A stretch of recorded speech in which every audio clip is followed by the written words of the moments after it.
Chapter 5. Back on this side of the door. Because the game of hide-and-seek was still going on, it took Edmund and Lucy some time to find the others. But when at last they were all together, which happened in the long room where the suit of armor was, Lucy burst out, "Peter! Susan! It's all true! Edmund has seen it too! There is a country you can get to through the wardrobe. Edmund and I both got in. We met one another in there, in the wood. Go on, Edmund. Tell them all about it."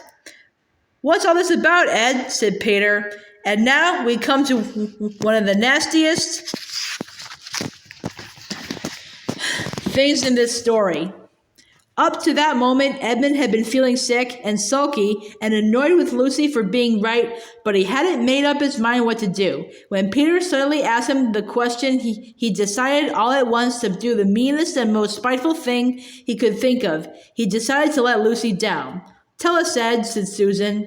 And Edmund gave a very superior look as if he were far older than Lucy. There was really only a year's difference, and then a little snigger and said, "Oh yes, Lucy and I have been pretending that all her story about a country in the wardrobe is true. Just for fun, of course. There's nothing there, really." Poor Lucy gave Edmund one look and rushed out of the room. Edmund, who was becoming a nastier person every minute, thought that he had scored a great success and went on at once to say, "There she goes again. What's the matter with her? That's the worst of young kids. They always—" "Look here," said Peter, turning on him savagely. "Shut up. You've been perfectly beastly to Lou ever since she started this nonsense about the wardrobe, and now you go playing games with her about it and setting her off again." "I believe you did it simply out of spite." "But it's all nonsense," said Edmund, very taken aback. "Of course it's all nonsense," said Peter. "That's just the point. Lou was perfectly all right when we left home, but since we've been down here, she seems to be either going queer in the head or else turning into a most frightful liar. But whichever it is, what good do you think you'll do by jeering and nagging at her one day and encouraging her the next?" I thought, said Edmund, but he couldn't think of anything to say. "You didn't think anything at all," said Peter. "It's just spite. You've always liked being beastly to anyone smaller than yourself. We've seen that at school before now." "Do stop it," said Susan. "It won't make things any better having a row between you two. Let's go and find Lucy."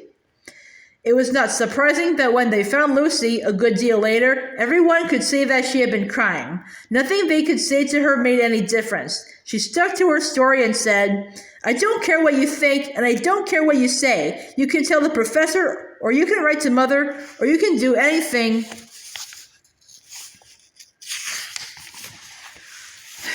you like. I know I've met a fawn in there, and I wish I'd stayed there, and you were all beasts. It was an unpleasant evening. Lucy was miserable, and Edmund was beginning to feel that his plan wasn't working as well as he had expected. The two older ones were really beginning to think that Lucy was out of her mind. They stood in the passage talking about it in whispers long after she had gone to bed.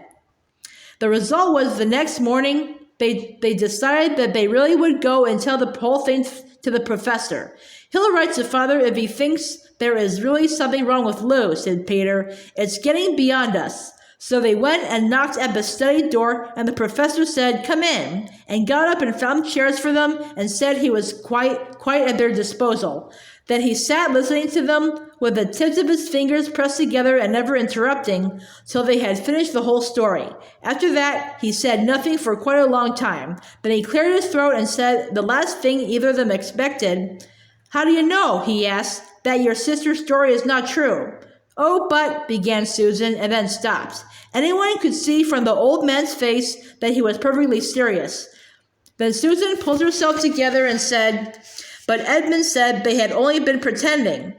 "That is a point," said the professor, "which certainly deserves consideration, very careful consideration. For instance, if you'll excuse me for asking the question, does your experience lead you to regard your brother or your sister as the more reliable? I mean, which is the more truthful?"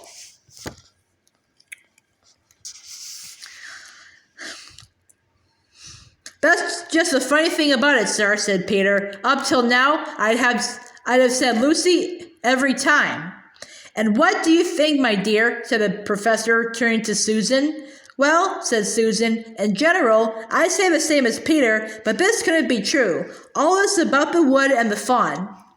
That is more than I know, said the professor, and the charge of lying against someone whom you have always found truthful is a very serious thing indeed. We were afraid it mightn't even be lying, said Susan. We thought there might be something wrong with Lucy. Madness, you mean? Said the professor quite coolly. Oh, you can make your minds easy about that. One has only to look at her and talk to her to see that she is not mad. But Ben, said Susan, and stopped.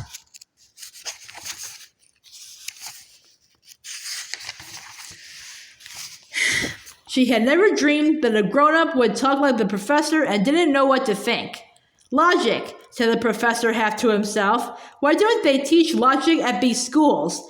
There are only three possibilities. Either your sister is telling lies, or she is mad, or she is telling the truth. You know she doesn't tell lies, and it is obvious that she is not mad. For the moment, Ben, and unless any further evidence turns up, we must assume that she is telling the truth. Susan looked at him very hard and was quite sure from the expression on his face that he was not making fun of them. But how could it be true, sir? Said Peter. Why do you say that? Asked the professor. Well, for one thing, said Peter, if it was real, why doesn't everyone find this country every time they go into the wardrobe? I mean, there was nothing there when we looked. Even Lucy didn't pretend there was. What has that to do with it? Said the professor. Well, sir, if things are real, they're there all the time.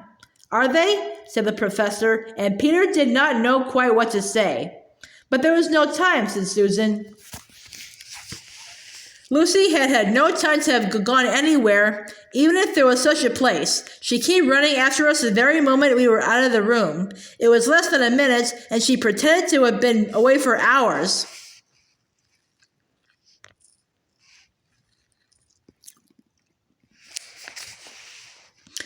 That is the very thing that makes her story so likely to be true, said the professor. If there really is a door in this house that leads to some other world, and I should warn you that this is a very strange house, and even I know very little about it. If, I say, she has got into another world, I should not be at all surprised to find that the other world has had a separate time of its own, so that however long you stay there, it would never take up any of our time. On the other hand, I don't think many girls of her age would invent that idea for themselves. If she had been pretending, she would have hidden for a reasonable time before coming out and telling her story. But do you really mean, sir, said Peter, that there could be other worlds all over the place just round the corner like that? Nothing is more probable, said the professor, taking off his spectacles and beginning to polish them, while he muttered to himself, I wonder what they do teach them at these schools. But what are we to do? Says Susan. She felt that the conversation was beginning to get off the point. My dear young lady, said the professor, suddenly looking up with a very sharp expression at both of them, there is one plan which no one has yet suggested and which is well worth trying. What's that? Said Susan. We might all try minding our own business, said he. And that was the end of that conversation.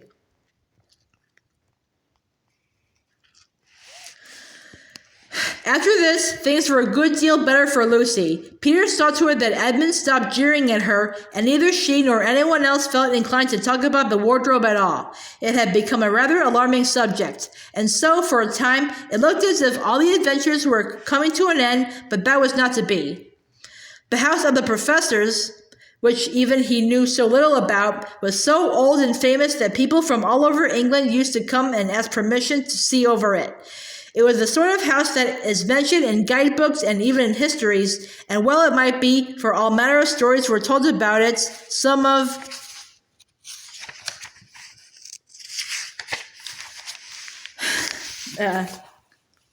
them even stranger than the one I am telling you now.